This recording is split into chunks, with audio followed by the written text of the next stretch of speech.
We'll feel the heat at Zest Fest 2019. We'll check out the family winter games. And we'll attend the first session of Memories in the Making. All this and more coming up About Town.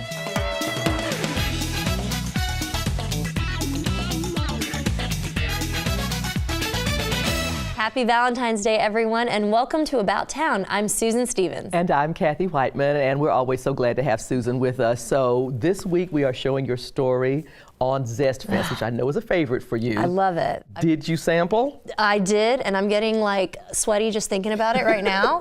I did. The hottest thing I tried was the littlest tiny sliver of a spicy pickle. I was warned about it, and it was hot, and that wasn't even the hottest thing there. People, it's so great watching people enjoy the pain of spicy. I guess that would be one way to enjoy life. I myself am going to avoid that like the plague, but I love watching it. I've learned my lesson. I stick with medium and lower. Sounds good to me. Well, thank you for being here. Yeah, thank you for having me. And we're so happy that you could join us for details on the 5th annual Imagine You conference. We've also got news from Irving filmmaker Cynthia Wills later in the show. As always, we'd love to hear from you. So let us know about a community event you'd like to promote on the show or a story that you'd like to see. You can email us at cityofirving.org or connect with us on social media. So please subscribe to our YouTube channel, like us on Facebook, and follow us on Twitter. We'd love to hear from you. If you like it hot, Zest Fest has everything from a fiery food challenge to a jalapeno eating contest. Susan was there to see just how hot it got.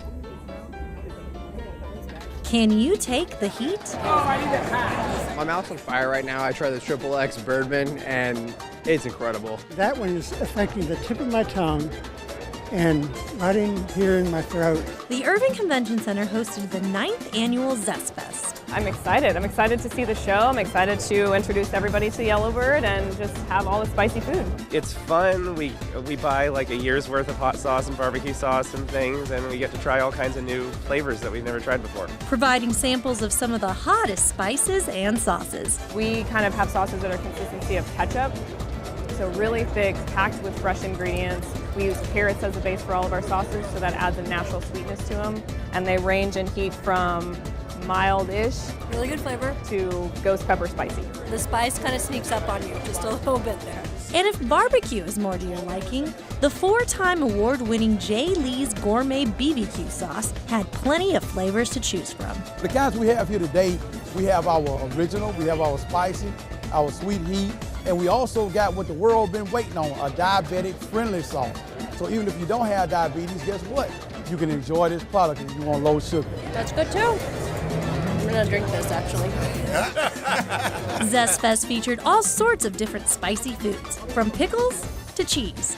But they pride themselves on bringing unique sauces, including the world's first ever lemon hot sauce. The limoncello is it's the original lemon sauce. It was just a crazy idea I came up with one day, and it just works wonderful with seafood and fish, chicken, green beans. It goes great with vegetables, and it's so far different from most of the normal sauces.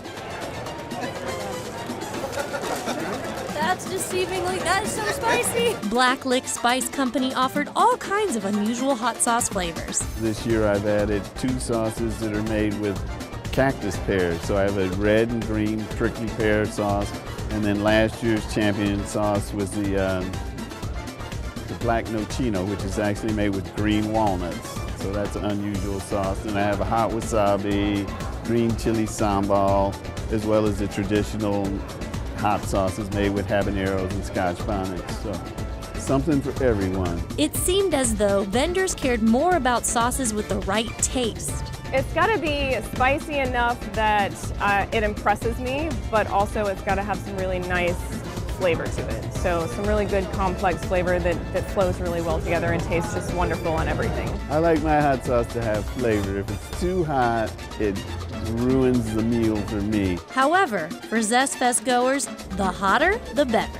The heat, it's like a sensation that kind of goes through your entire body. It's really great. Sometimes it's fun to hurt when you eat, and that's what I'm about. Just, getting heat in your mouth, and it's worth it. I mean, sometimes I'm in it for the pain, but I almost can never remember what happens because I get too spiced out and lose my memory. Will you come back again? the next year. Because I don't remember how awful it was. But almost everyone can agree, Zest Fest brings together friends and families to add a little more spice to your life. For About Town, this is Susan Stevens. To get the spicy details for next year's event, visit zestfest.net. Lee Park was the scene for some friendly competition at the Family Winter Games. Here's a look. Lee Park Recreation Center is putting families to the test. Today we're having our annual Family Winter Games. Working together as they compete in minute-to-win-it challenges. These games are real easy. Anybody age 6 and up can play. One game is called Face the Cookie, where you put an Oreo cookie on your forehead and you have to use your face to move the cookie down to put it in your mouth. That one is called Flip Cup. So what we're gonna do when we get started, we're gonna fill each cup with about this much water.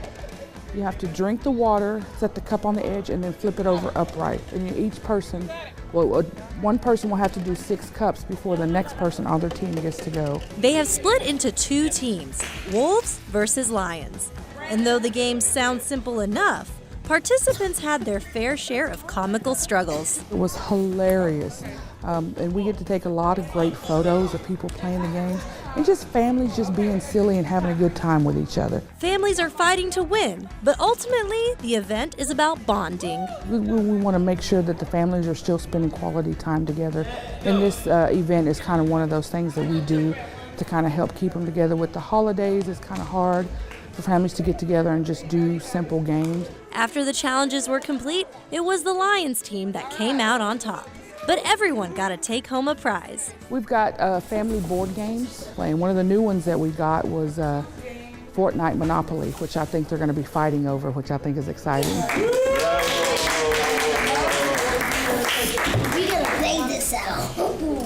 Through team building and some out-of-the-box activities, Family Winter Games brought loved ones closer. For About Town, this is Susan Stevens. Visit cityofirving.org/parks and recreation to learn about more fun family events. Imagine You, the annual conference for middle and high school girls, is now in its 5th year. Janine Wadley is with us to fill us in on all of this year's event. Welcome. Hi. Always great to see you, Janine. Thanks for having us back. And one of the things that I want to ask right off the bat is, first of all, congratulations on your 5th year. The event's always sponsored by Sims Foundation of Hope, and that really means something as far as you guys' organization goes. What's the acronym HOPE stand for? So HOPE stands for Health, Opportunity, Prosperity, and Empowerment. Yeah, and that's the thing, the message that you want to give these young ladies when they come in, that they do have the ability to make choices that will give them hope. Exactly. Which is so great. It Bravo, is. bravo. It is. Thank you. Thank you. And I've gotten to cover the event for About Town, and I love seeing the opportunities you guys give these girls. What's taking place this year? So this year we're still focusing on our core values, and our core values are making sure that the ladies understand about health and wellness, and also personal and career development, and also positive self-image. Yeah, that's wonderful, because if you can get them when they are young and they understand that their decisions and the things that they decide to do will help them, put them on a path towards, as you said, hope, or maybe take them and derail them from that, you can make so much progress, so much progress. So, but I do want to ask, you guys have been doing this now for 5 years, and it's really moving in the right direction and taking off.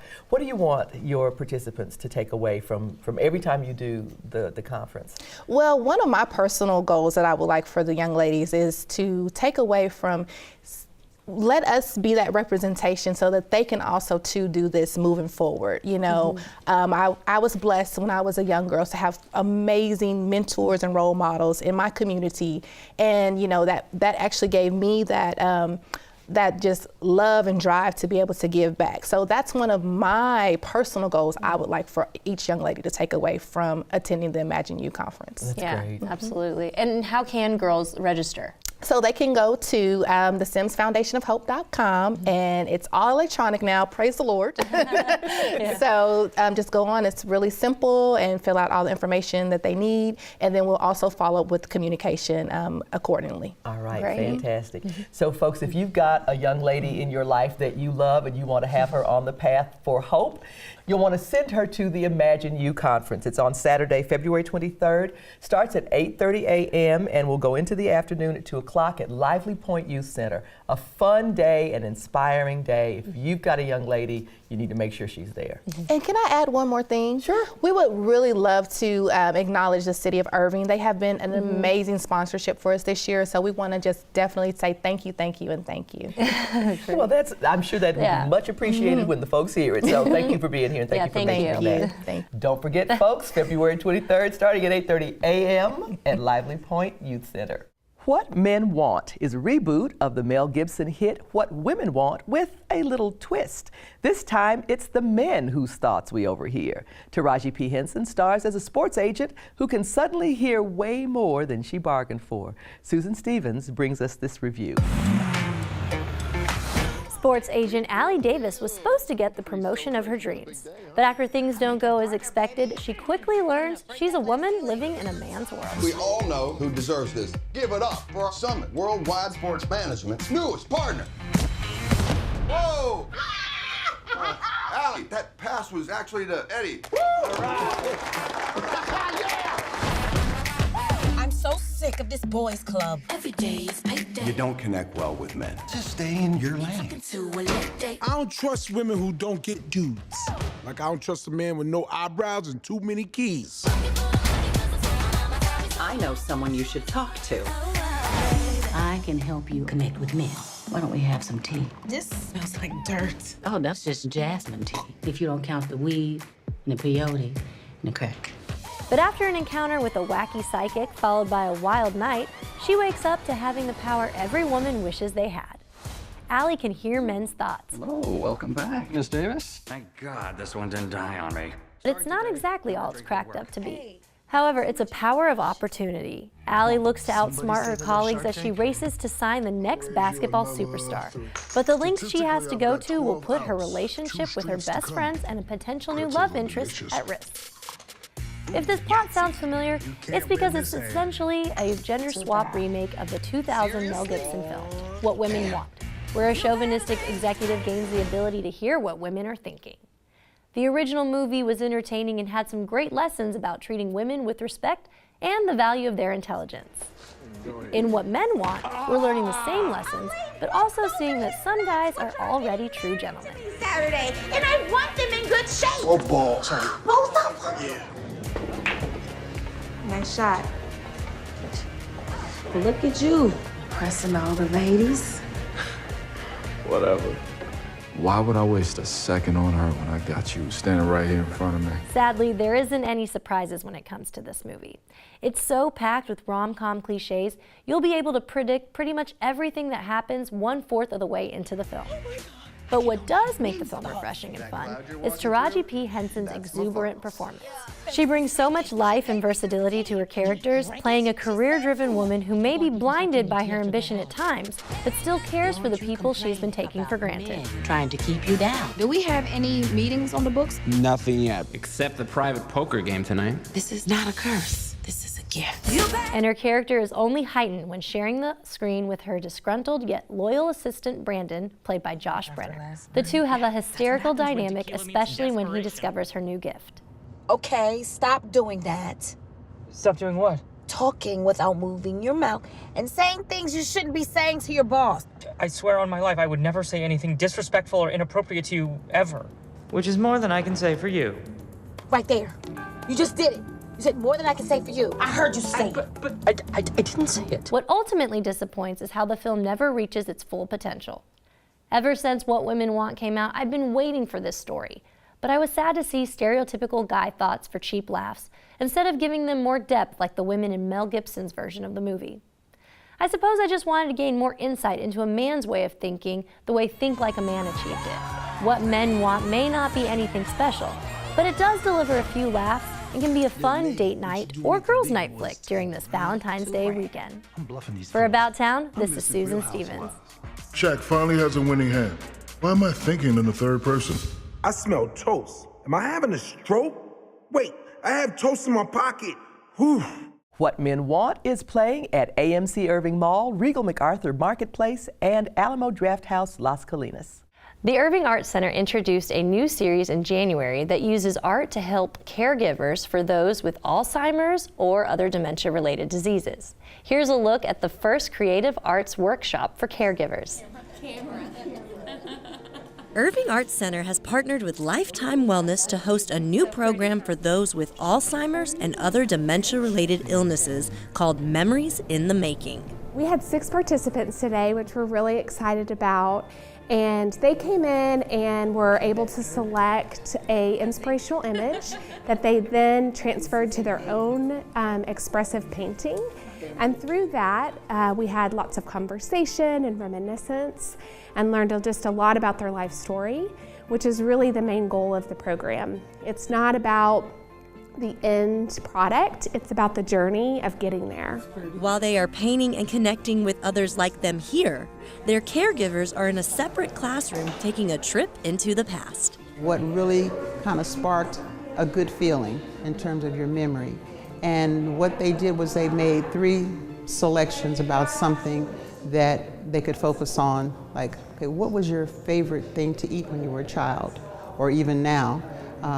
What trip do you remember? How far did you ever travel that you remember that stuck in your mind? And then they decided that they would also pick something that represent them. If you had one object, what would that object be? So using colors, shapes, things that we recognize, you pull them all together. You don't have to know how to draw. It's just those geometric shapes that we learned, way back when we were in elementary school, to build something, whether it's a triangle or a rectangle or a heart shape. Use those objects to create a narrative. As caregivers reflect on the past, it also gives them an avenue to connect with their loved ones. My understanding is I had Alzheimer's with my mom, so I had to learn ways to relate to her, and it seemed the further back we went, the more I could gather information from her and my own childhood memories, and that gave us a baseline to still communicate, because it's very frustrating not being able to understand their language because they're using a whole other set of senses. And so by doing that, having something visual that they can relate to really helps both of them. And this free program offers more than just a creative outlet for those participating. For people that are suffering from Alzheimer's or other dementia, it's a great social component. It's a way of being in the moment. It's a way of expressing themselves and their emotions, engaging with others. And so there are a lot of benefits to that activity. It also helps to prevent isolation.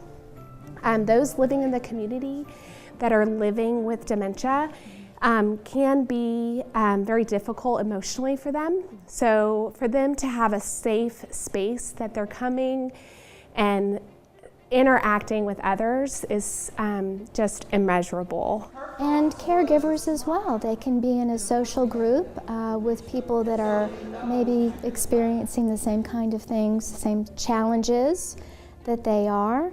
It's a great social setting. Again, it's a way of kind of focusing on something that is kind of a respite as well as sort of a rejuvenating activity. Memories in the Making proved to be a valuable program, and creators look forward to the growth of this quarterly event. For About Town, this is Susan Stevens. Memories in the Making is a quarterly series, and the next program is April 16th. Visit irvingartscenter.com to register for this free event. Youth America Grand Prix is the world's largest global network of dance. They take up residence at the Irving Arts Center each year for a ballet scholarship competition that brings out the best of the best. Here's a look at what it takes to make a prima ballerina. The competition is getting fierce, as over 300 ballet dancers have gathered at the Irving Arts Center for Youth America Grand Prix. This is the largest ballet competition in the world, actually, and this is the regional portion of the competition. We start with pre-competitive, and those kids are between 9 and 11 years old. They're adorable. Many of them are just doing their first solos. The expectations of the parents are great. And then it builds up to the juniors next, and juniors are 12 to 14 years old. And then seniors are 15 to 18. And then we do ensembles. Students perform their choice of classical or contemporary dances during the course of 4 days. And before going on stage in front of the judges, they participated in master classes to help further their technique. The training that you get while you're competing, so you compete your solos, but you get to take master classes with these top professionals, and they absolutely they're there to not nitpick the way we do when we're at home in our home studios, but to inspire and to really give the kids a taste of what it is like to be out in the professional world with the true professionals that they are. It's very exciting for the kids. I think the best thing I've learned is definitely the coaching that we get from our teachers. And it's just a really good opportunity for performing because it's about the love of the art. It's not necessarily about the competition. It's just a good opportunity for us. The worldwide competition isn't just a great experience, it's also a life-changing opportunity. Kids who win here are put in front of the top people in New York. So if you win first or second here, you may get invited to the New York finals. And when you do the New York finals, you're in front of a jury of top professionals who run the best schools in the world. And they give scholarships to those schools, not just entry, because it's hard enough even getting into those schools, but then scholarships in addition to that. Though there's lots of benefits to Grand Prix, it's ultimately about the love of dance. Dancing kind of gives you like a certain purpose to express yourself. It gives you those opportunities that no other office job is able to give you. It gives you creativity and freedom and all of that. I love the performing aspect of it. It's like always been a part of my life. It's very therapeutic for me. I've just always enjoyed it. Like I've not known anything else, I guess. It's better than real life, that's all I can say. It's just when you're on the stage dancing or even in a studio, it one-ups real life. Dancers shined as they put their all on stage for their big shot. Youth America Grand Prix continues to help kids make the leap from student to professional. For About Town, this is Susan Stevens. For more information about the Youth America Grand Prix, visit yagp.org. Art Imitating Life is the Irving Black Arts Council's African American History Month exhibit featuring 7 talented local artists. You can catch it through March 3rd in the Irving Arts Center main gallery. Here's a look and a list of other creative things to do about town.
And here are some other exciting events happening about town. You still have a few more days to catch Talk Talk through February 17th at 8 p.m. in the Prix Theater. The Think Green team presents an organic gardening class on Thursday, February 21st at 6:30 p.m. at the South Irving Library. Call 972-721-2687 for more information.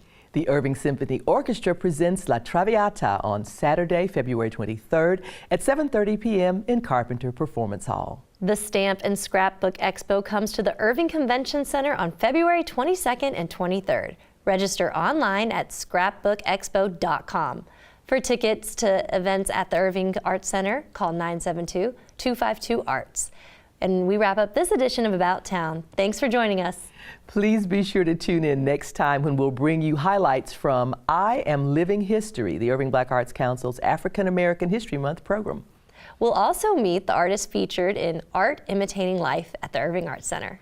We'll leave you tonight with more from the Irving Symphony Orchestra in performance January 26th. For About Town, I'm Kathy Whiteman. And I'm Susan Stevens. Have a great evening.